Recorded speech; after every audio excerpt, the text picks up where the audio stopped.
I sit here with sadness today to report to you that I'm incredibly disappointed in one of my all-time favorite fighters, my brother, Floyd Money Mayweather. Ladies and gentlemen, chaos broke out. And I'm not talking about legit, bona fide boxing, pure boxing chaos. I'm talking about the kind of stuff that's just embarrassing. Look at this here, please. This is a beautiful house, my man. How many square feet is this? A little bit over 20,000 square feet. 3 or 4 levels. Money Mayweather, seems appropriate that you would be living in Vegas. My mentality is always about Floyd Money Mayweather once symbolized the pinnacle of boxing mastery and unmatched wealth. But now, startling revelations are telling a different story. Sports commentator Stephen A. Smith is asking tough questions about the stability of Mayweather's financial empire. Is the undefeated icon facing his toughest opponent yet? Complete financial ruin? Let's explore the $42 million scandal that's shaking up the boxing world. the $1 million garage. I know we're on television, Floyd, but I think it's necessary for me to say, damn. Well, you know, we are on ESPN. This car costs $3.2 million.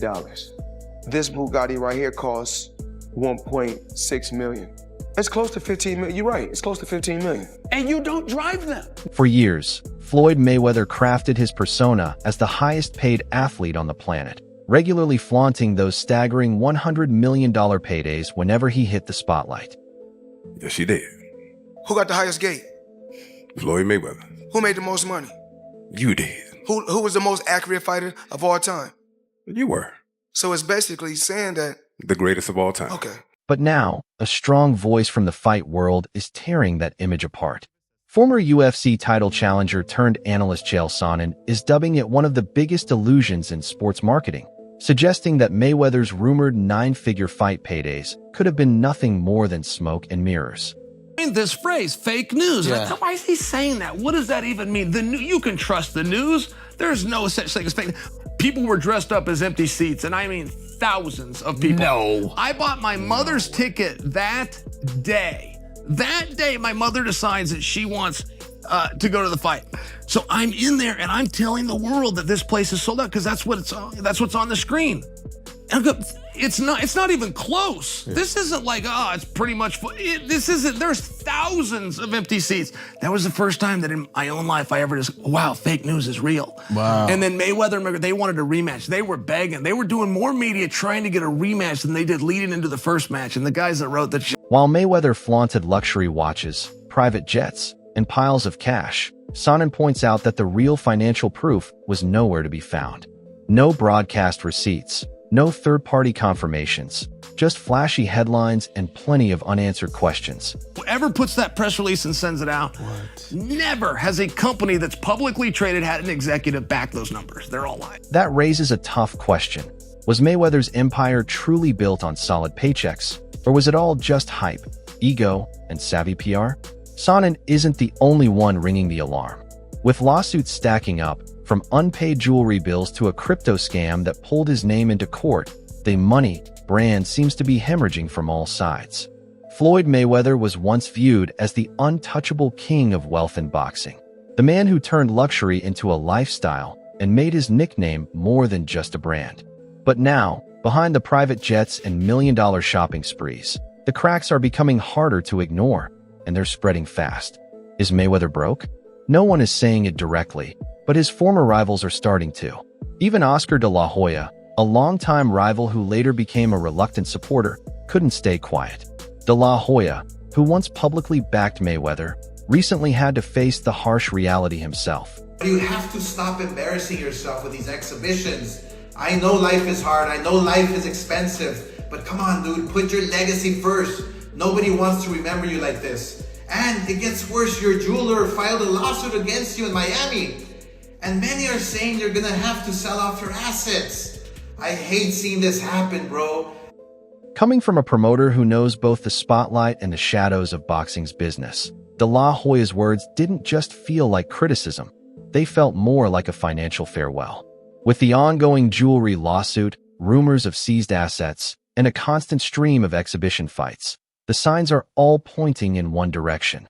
Mayweather's so-called billion-dollar empire might not be as untouchable as fans once thought. And the fact that it's De La Hoya, once a fierce rival, now offering concern instead of combat, that speaks louder than any bank statement. But here's the twist. Mayweather didn't stay silent either. While De La Hoya stepped in front of the cameras with sympathy, Floyd made sure the world didn't forget the real business history between them. When it comes to cash and loyalty, Mayweather's always hinted that De La Hoya wasn't exactly the cleanest player behind the scenes. We helped build this guy up. He was fighting on my undercard. He was the co-main. We helped build this guy up. And you know what Oscar De La Hoya do? You know what Mr. Loyal Oscar De La Hoya do? I'm sorry, Miss Disloyal Oscar De La Hoya do? He take him right over to HBO and cut a deal with HBO. And when he cut the deal, he got money, but I bet Canelo didn't see none. But these are the things that people don't know about in a sport. For a man who built his legacy on flaunting wealth, this goes far beyond Canelo or old business grudges.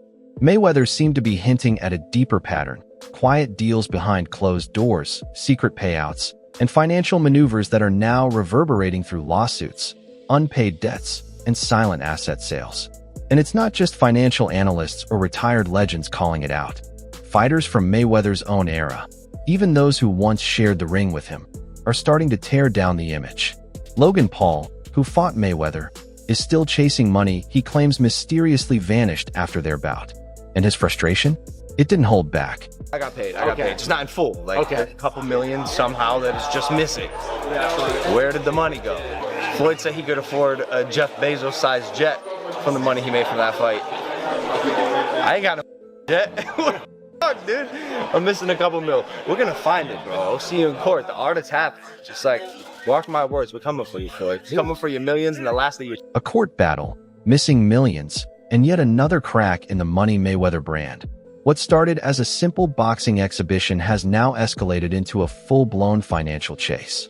And Logan Paul isn't the only one sounding the alarm. More names are beginning to echo the same concerns, that the numbers behind Floyd's fortune might not be as solid as they appear. When fighters have to step back into the courtroom just to get paid, it raises a chilling thought no one wants to voice. Has Mayweather's empire already begun running on fumes?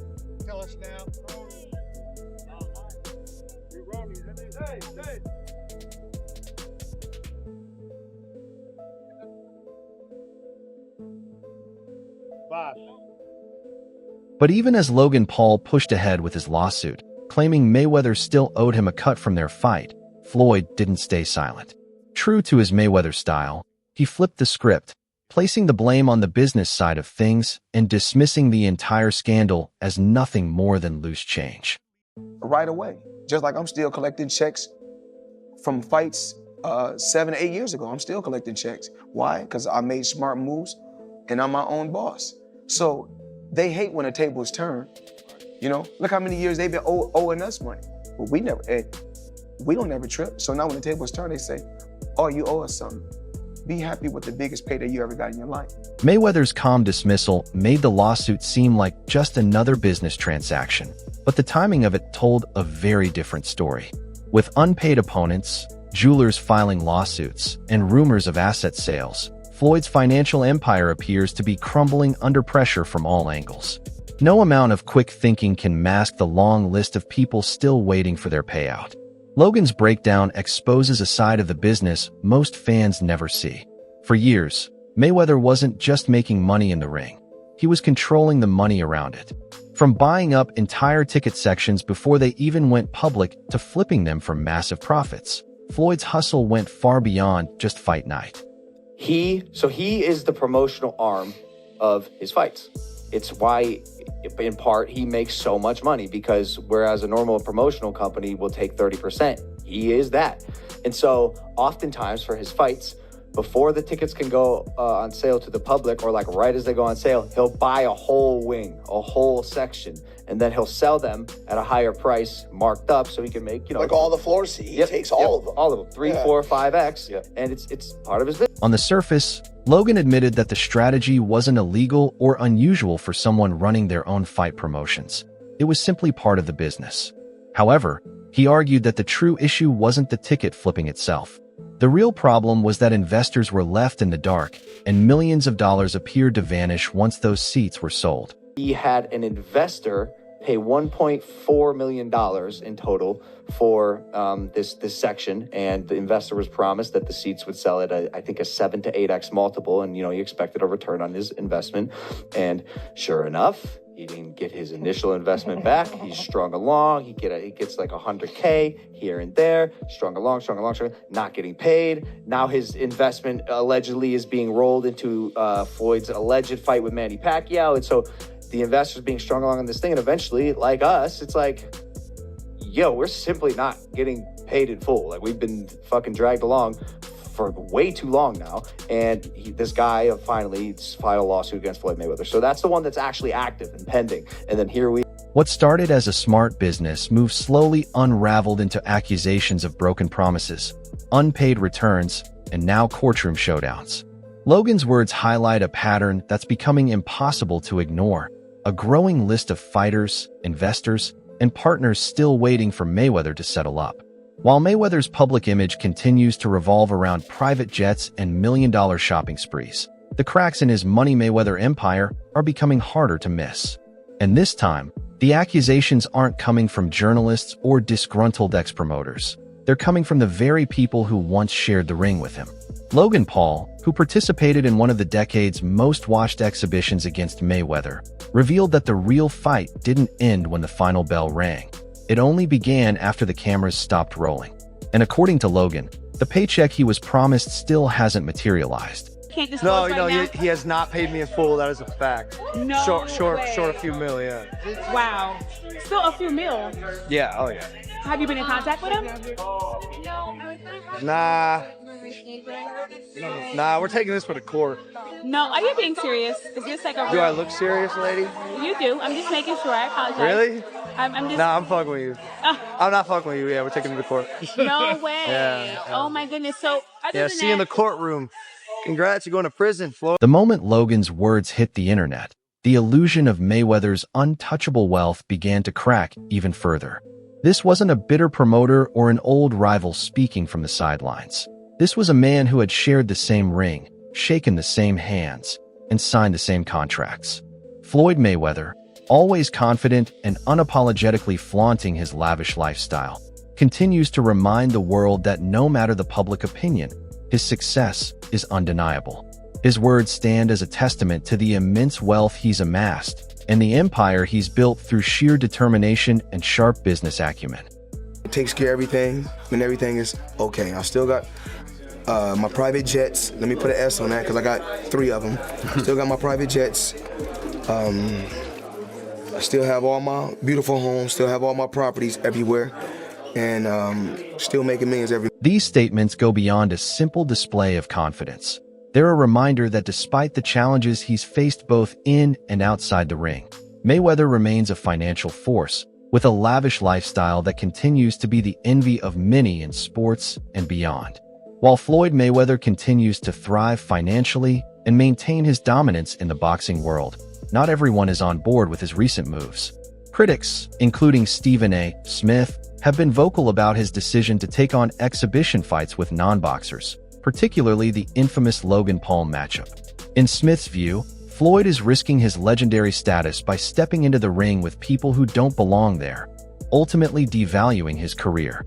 For Smith, Mayweather's actions seem like a clear case of chasing money at the expense of his legacy. And you are as great as Floyd Money Mayweather. Everybody doesn't deserve to be in your space. I know you like to make money. You're never going to stop making money. Very, very few people on the planet know how to make money like you know how to make money.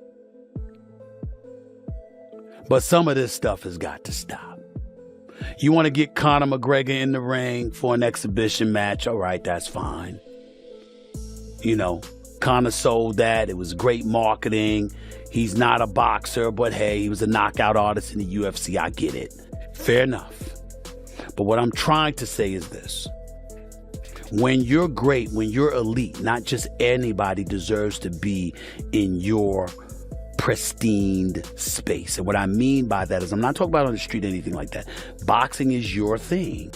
While Smith acknowledges Floyd's unparalleled ability to generate income, he questions the focus on fights that don't highlight true boxing skills. In his opinion, exhibition bouts with people like Logan Paul, who lack real boxing experience, only damage Mayweather's legacy and diminish the sport's credibility. Smith argues that Floyd has already proven his greatness and should now focus on preserving his iconic status rather than chasing fights that bring attention but don't contribute to his true legacy in the ring.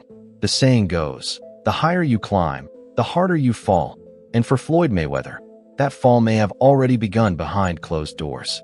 The man who once flaunted his millions, tossing cash around like confetti, is now surrounded by lawsuits, unpaid debts, and rumors of his financial empire slowly crumbling from within.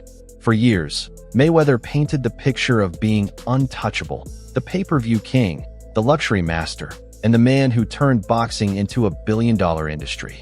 But what if the money was never really there? What if the private jets, diamond chains, and flashy bank statements were just part of the biggest financial illusion the fight world has ever seen? And it's crazy, but it's happening. Yeah, 50 Cent is pretty much exposing the fact that Floyd Mayweather is having issues, but it was not 50 that started it. It was actually Business Insider. They got Floyd here. It says Floyd Mayweather is stepping into Manhattan's multi-family ring in a big way. The retired boxer has gone into a contract to pay $420 million for a 1,000-unit affordable housing portfolio with more than 60 buildings, according to sources familiar to the deal. Josh Gotti of Black Spruce Management is the seller, and Black Spruce Magazine declined comment. It says also here that the investor partnered with Maynard Orchard on a $1.8 billion deal for 1,766 units spanning 6 rental buildings and in acquisition of the American Cooper Building, twin luxury towers in Murray Hills with the view. The $42 million scandal isn't just another headline. It's a red flag. Behind the designer suits and perfectly curated Instagram shots, the truth about Floyd Mayweather's so-called fortune is beginning to surface. This time, no amount of PR can shield the money brand from what seems like impending financial collapse. And if you think the $42 million scandal marks the end of the story, think again. The deeper this rabbit hole goes, the more unsettling the reality becomes for Floyd Mayweather. Beneath all the Instagram filters and private jet photo ops, the real Floyd might just be another casualty of his own ego, a man so consumed with appearing wealthy that he forgot to maintain real wealth. When Stephen A. Smith starts questioning your financial reality on national TV, it's no longer just criticism. It's a warning sign that things are unraveling. Floyd Mayweather didn't just sell fights. He sold the dream of untouchable wealth. But once you strip away the flashy watches and staged bank statements, all that's left is a man running out of time, out of luck, and, judging by the growing number of lawsuits, out of money. The $42 million scandal wasn't just a poor business decision. It could very well be the final blow to the Money Mayweather myth. What do you think? Is Mayweather's money empire crumbling, or has he been fooling the world from the start? Share your thoughts in the comments.